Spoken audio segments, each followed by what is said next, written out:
Hey everybody, it's Jake with the Depression Coalition. Today I wanted to give you guys some tips on how to get up in the mornings and get your workout in before the rest of your day gets started. The first key is to prepare, okay? The first thing you need to do is to get your bag packed the night before. You need to have your gym bag with your shoes, your clothes, a towel, anything that you're gonna need packed in that bag the night before. The last thing that you want to do is wake up the next morning and be scrambling, running around your house trying to figure out where stuff is when you're in a fog and you're not wanting to work out anyway. So have that stuff ready and set it by the door the night before, so whenever you wake up, you grab it, you're out the door. Also have your coffee or your food, whatever you want before your workout, ready to go as well. If you have an automatic coffee maker, that's going to be great, because then you can set the time that you're going to wake up for that coffee maker to get started, and that will be a secondary thing that'll get you out of bed besides your alarm. When you hear that coffee brewing and smell that go through your house, it's going to be that extra incentive to get up and get going. I highly recommend overnight oats for fuel if you're looking for something to eat before a workout. You can Google them. There's all kinds of recipes. They've got some that use instant espresso to put caffeine in them, so you kind of get a double whammy there.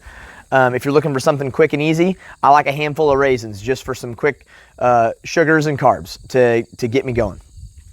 Have a plan. Don't wake up the next morning and be wondering what you're going to do. The night before you go to bed, think about what you're going to do the next day working out. Are you going to lift? Are you going to run? What are you going to do? I've never been successful going to bed the night before thinking I'll figure it out in the morning and then waking up and trying to make a plan. It doesn't work. Finally, set your alarm, and here's some tips to that. If you struggle for getting out of bed, set your phone in another room. Set it somewhere that you have to physically get out of bed to turn the alarm off. That will help you get up and get moving. Also, I recommend if you search for Jocko Willink, a lot of people know who he is. He has an alarm that he calls Wake Up and Get After It. And it's pretty brutal. He gives you 10 seconds to get out of bed, and then he proceeds to berate you and kind of make you feel like crap if you don't get your workout in. So may not be for everybody, but it works for me sometimes, so I wanted to recommend it. My second big key is to keep moving. So your first big challenge is to wake up and get out of bed. Let's say you've accomplished that. Well, I've had times where I have failed to get a workout in even though I've woke up and got walking around. So the bed is always going to be calling you back. So you gotta fight that demon. So here's some tips to keep moving. The first thing I would recommend is just start doing something. So for a while I was doing 100 reps of any body movement. Squats, push-ups, jumping jacks, burpees. Just pick something, and again, plan the night before and say, when I wake up, I'm going to do 100 of these. And what that does is that gets your blood moving, it gets your breath going, and then suddenly you start to feel more like working out rather than going back to bed. That also ties into committing. So if you do something like that, you're committing to the workout.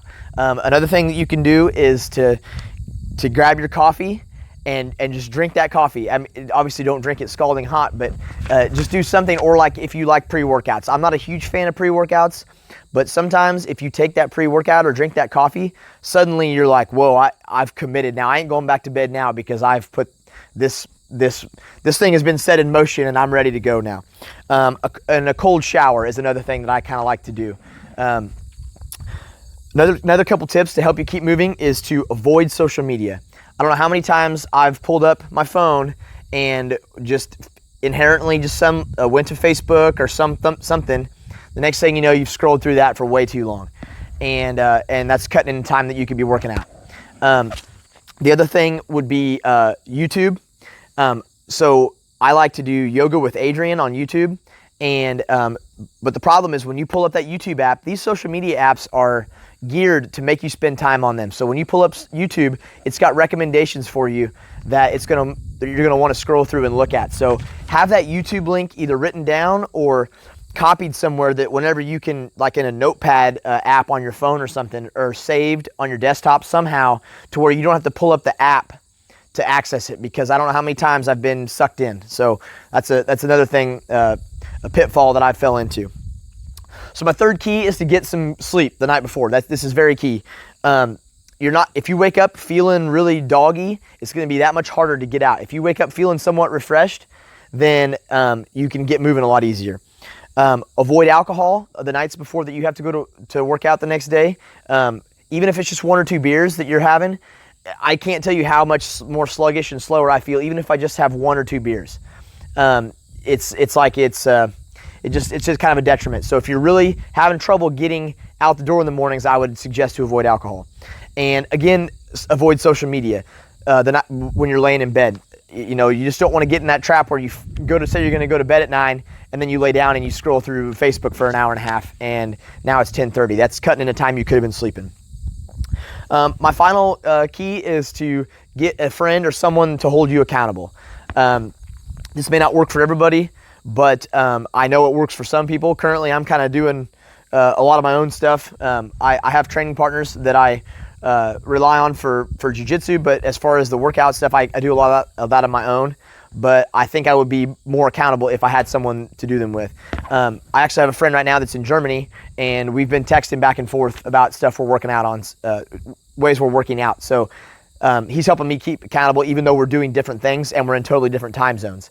So it doesn't necessarily have to be like a physical accountability friend, but just somebody that you can talk to about your physical goals, and you guys can kind of share pointers back and forth. So that's it, guys. I hope this works for you, and let me know if there's anything that you want me to talk about. Have a good day.